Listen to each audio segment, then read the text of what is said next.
on the national, regional, and international stages. So I grew up in the small district of Paul Island. Dr. Reddy, did your journeys take you there? No, I'm gonna go. Not yet. Right.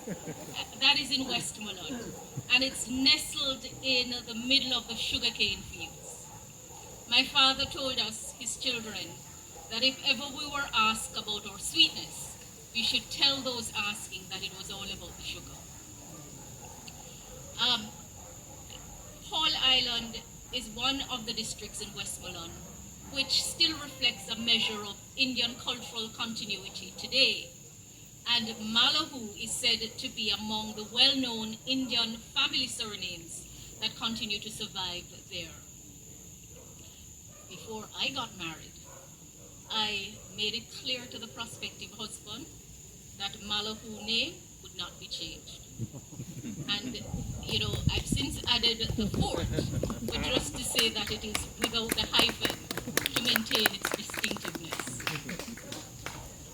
I should like to tell you just a little something about Paul Island before telling you how the influence of my Indian father shaped me.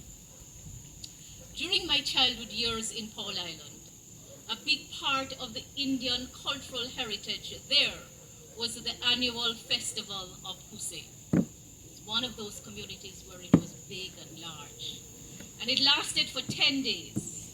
It involved the construction of the Tazia.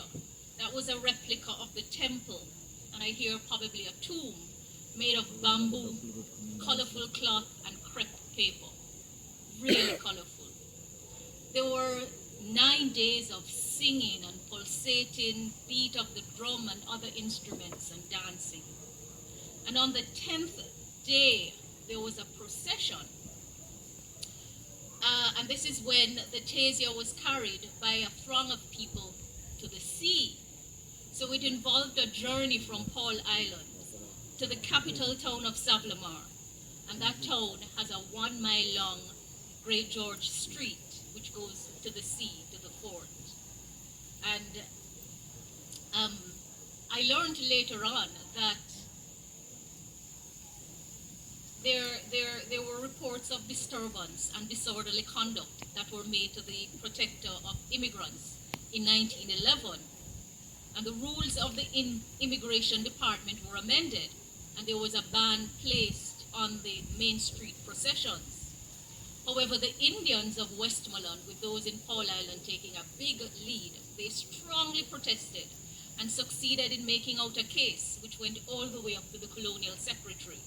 And consequently, Savlamar was exempted from the ban because Great George Street was much wider than the main streets of other towns in the island. But more importantly, the record says that the Indians in Westmoreland did not behave in a disorderly fashion, and that helped their case. Now to my father. So my father, like most other Indian fathers, was a proud and strong family man. As a child of tender years, he taught me to introduce myself. High Commissioner, it was not sufficient for me to simply state my full name as Marlene Patricia Malahoo. I had to add to that, and I am Alexander Malahoo's daughter. That was really important. It was my father's way of letting me know that I was not alone, but part of something bigger and greater. And funnily, he often referred to himself as Alexander the Great. And in my little eyes, he was truly the great. I recall being teased about calling my father Sir. When a non-Indian childhood friend pointed out that I always responded to him with, yes sir, no sir. Of course, I thought nothing of it because that is how we were brought up. And you know that is how it is said. But Alexander Malahoo, my Indian father, his wisdom transcended the humble circumstances of his physical life.